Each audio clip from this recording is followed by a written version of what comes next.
Hello, ambitious people, and welcome to the Founder Games Podcast. I'm your host, Alexander Dinev, and today I'm here with an amazing guest, Bojan from Inclusio. How are you doing today? It's great. A bit of tired, but great energy. That's all that matters. We bring in the great energy even when we're tired. I would love to start off the podcast with a little bit of an introduction. So it would be nice if you introduce yourself, your startup, what you do, etc. Great. First of all, thank you for having me here. It's a pleasure to participate in the podcast and to try to present to people what we do and maybe get somebody motivated to work on their own ideas. That's my vision with this type of content. So yeah, first of all, I come from tech background. Actually, I'm in IT industry since 2009. Later on, I moved to my first entrepreneurial experience, which was the education center. And actually, I was in the education industry from 2014 to 2019, actually. But that last 2 years moved to more of a e-learning concept. Since 2017, I enrolled my master studies in Politecnico di Milano. And it was like my experience of living abroad. So spent 3 years in Italy. And after that, decided to come back to Serbia. I live in Belgrade, where I'm born and raised. And currently I'm running Inclusio, where we help people with disabilities. So that's my main thing now. The name Inclusio, it's quite interesting, may I say. What's the inspiration behind the name? Actually, I need to give credits for the name to my co-founder. Mm-hmm. We sit together and thought through what would be a good name. We wanted to make some association to inclusion or accessibility, since that's what Inclusio is doing. But then, on the other hand, we wanted to have a name which is no direct meaning in English. And then we kind of combined Inclusio of inclusive stuff with somebody which is also hardly misspelled and easily pronounced. So that's how we came to the name Inclusio. We have spoken before, and I know the story behind your startup and why you decided to start it and everything.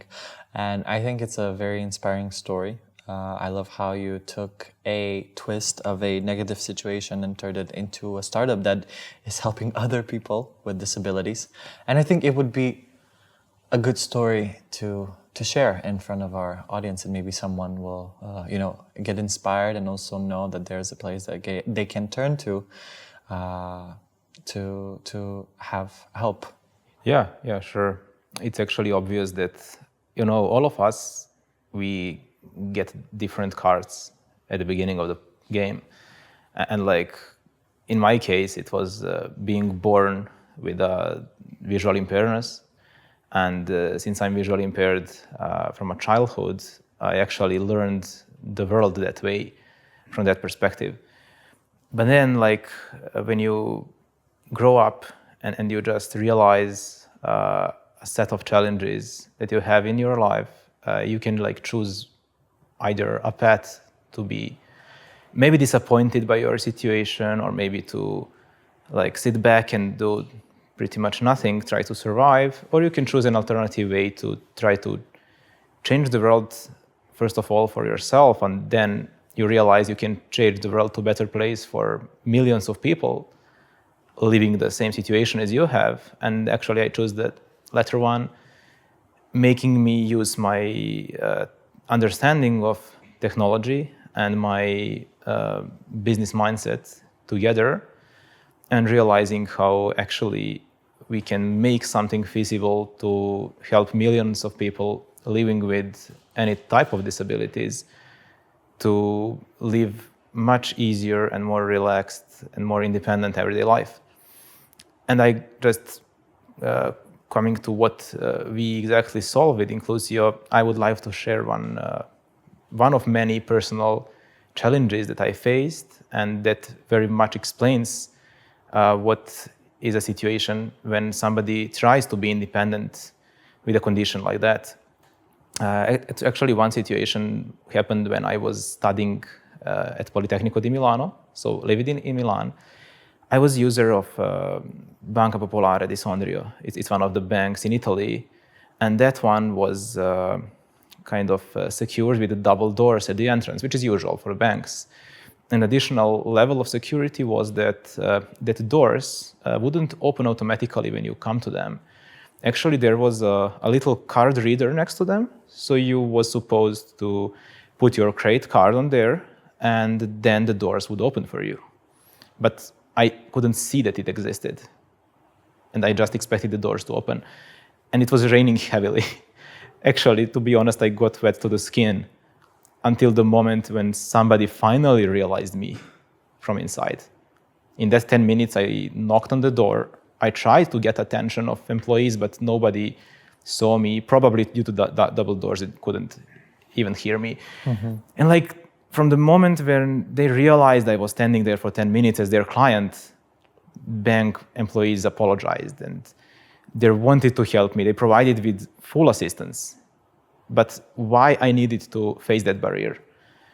Actually, the only problem is that employees are not aware when and how to provide the assistance which is required for people with disabilities.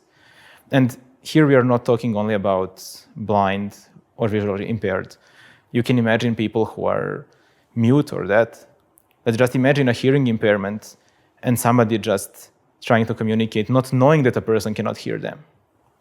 Or maybe even a mute person wanting to communicate something, they don't have the way to do it. So those are all kinds of physical and communicational barriers. The type of those barriers vary from a disability type one to another. But in fact, the problem that should be solved is notifying employees and instructing them on how to provide the assistance that they want to provide. That's what Inclusio does. And Inclusio actually is a software solution with two main applications that we have built. One is being used by people with disabilities, where they browse through all locations where Inclusio system is implemented. They can express their assistance required, and they can alert employees once they're in front of the location. On the other hand, we have another application or a custom integration to the system of a client, which is installed in the location and used by employees. That one just alerts them, saying, hey, look, this is the photo to recognize a person. This is what disability the person lives with, and this is how to help. And that's bridging all the barriers above mentioned. Well, what an amazing story. And as I said, it was very inspiring for me. And thank you for sharing it. It is a big achievement for you to do such thing and to start this company. Aside from that, what are some other things that you're proud of regarding you as an entrepreneur and Inclusio? That's a good question.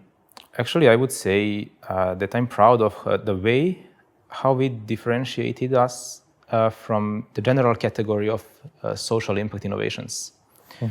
Since we made one very important aspect of our business, which is self-sustainability.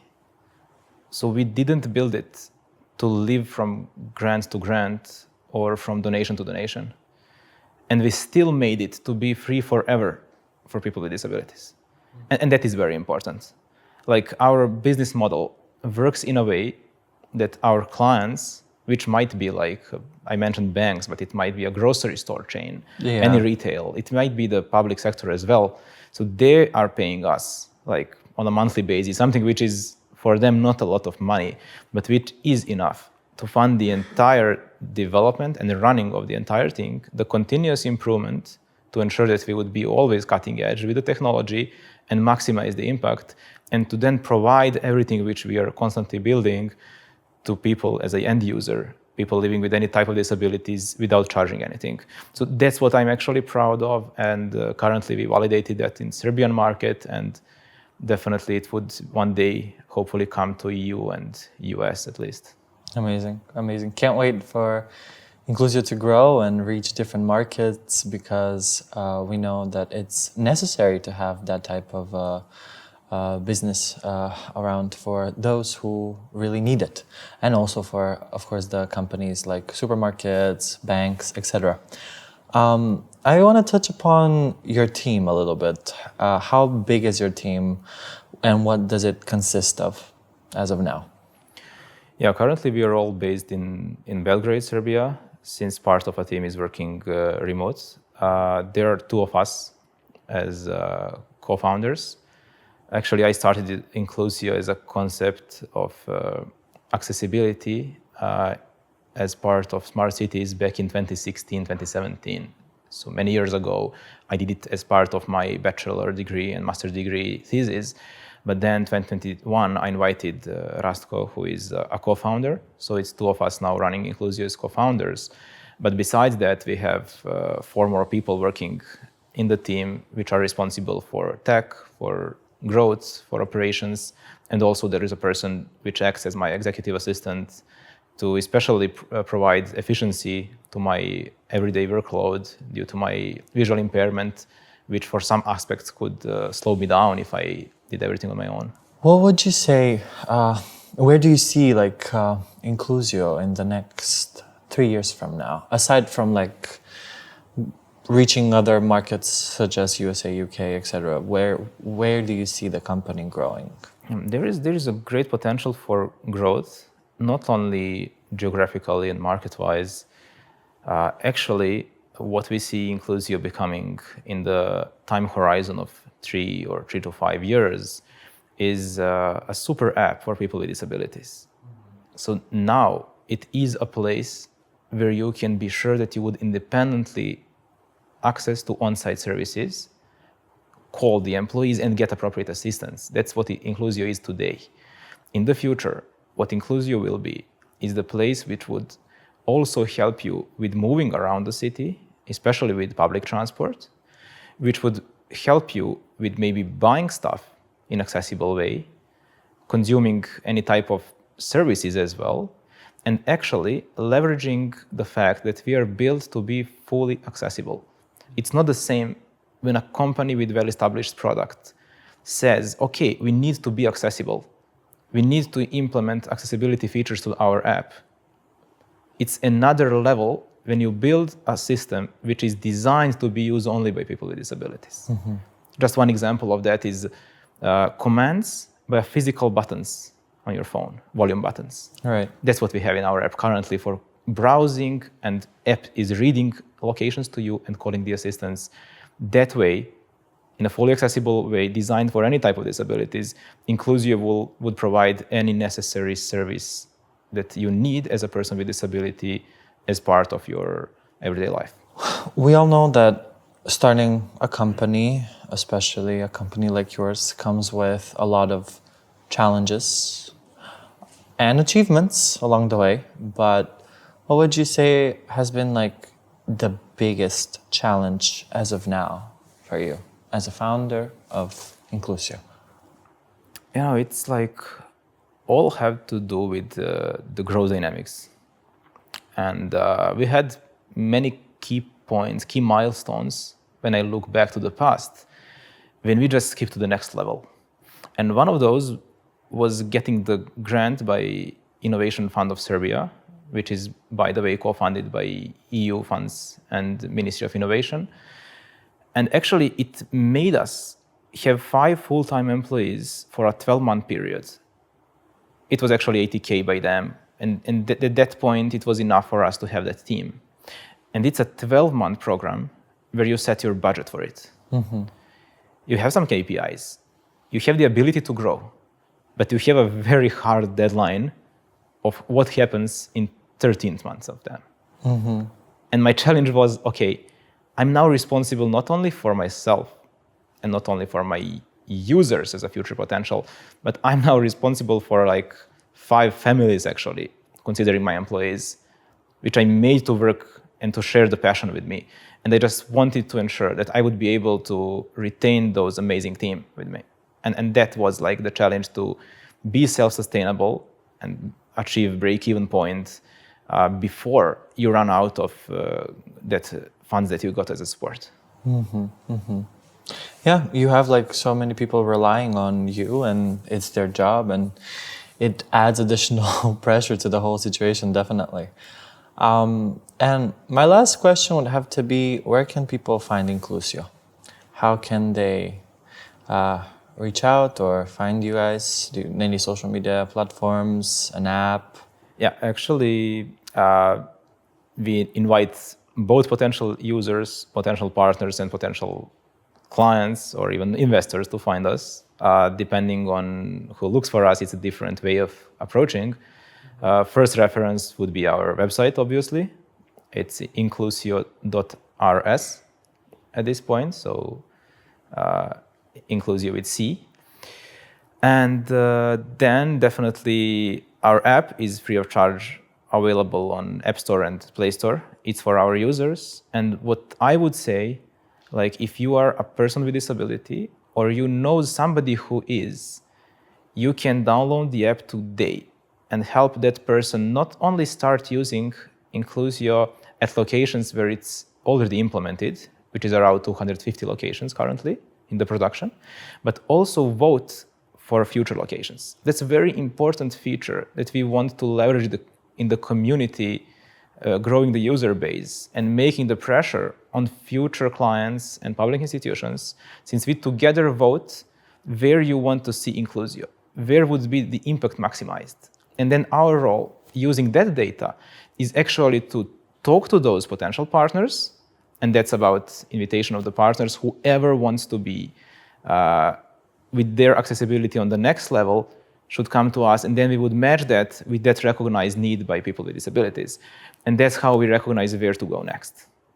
And like for the last point, what I would like to tell, it's now more towards potential clients, companies with on-site services. Inclusio is actually penetrating 4 key pillars of benefits. It is obviously a CSR. By implementing Inclusio, you are doing a good thing for the society, but it's much more than that. Like in comparison to doing a pure CSR, here you are improving your retail and you're improving your service. So the second pillar is the marketing and public image and that PR aspect, since everybody would talk about your brand as a positive one, supporting the community. The third pillar would be the pure business one, and that's what comes to our self-sustainable model that I mentioned. So we are doing something in a fully sustainable manner, meaning that you are targeting 10% of population, which are people with disabilities. And I will share just one data from our survey. It's done along with OTP Bank. The result was amazing. Like 87% of people with disabilities declared that they would change the brand that they use in case the system like Inclusio is available in a different brand. That's how important to them is something like this in comparison to any other differentiation that you may make in comparison to your competition. Amazing. And like the fourth pillar that I would end with, it's regulation. Regulation is coming, and as you have a GDPR today, is something regulatory, obligatory, we would have something in a way of accessibility. It's already there, but it would just be more and more regulated. And in order to comply with, it's always better to go in front of your regulation. Amazing. Bojan, thank you so much. I had a lovely time talking to you. Hopefully you enjoyed this as well. Hopefully our audience enjoyed it too. Thank you for supporting us. Thank you for being here.